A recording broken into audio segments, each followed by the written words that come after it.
Vazhavanthan KGF படத்தில் நடித்த நடிகை ரவீனா டாண்டன் கார் விபத்தை ஏற்படுத்தியதாக வீடியோ சமூக வலைதளங்களில் வைரலாகிய நிலையில் அது பொய் குற்றச்சாட்டு என தெரிவிக்கப்பட்டுள்ளது.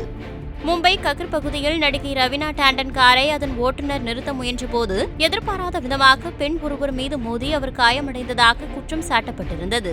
ஓட்டுநரை அங்கிருந்தவர்கள் தாக்கியதால் நடிகை ரவீனா டாண்டன் போதையில் பாதிக்கப்பட்டவர்களை தாக்கியதாக வீடியோ இணையத்தில் வேகமாக பரவியது.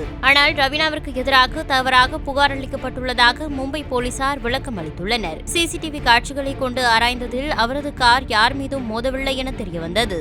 நடிகை ரவீனா டாண்டன் காரை ஓட்டுநர் பின்னால் எடுக்கும் பொழுது அங்கிருந்தவர்கள் யாராவது வருகிறார்களா என பார்த்து காரை எடுங்கள் என கூறிய நிலையில் இருவருக்கும் இடையே வாக்குவாதம் சண்டையாக மாறியதில் ஓட்டுநரை தாக்கியதாக கூறப்படுகிறது. மேலும் ஓட்டுநரை தாக்கியதை தட்டி கேட்டு நடிகை ரவீனா டாண்டன் மீதும் தாக்குதல் நடத்தியிருப்பதாக போலீசார் விளக்கம் அளித்துள்ளனர்.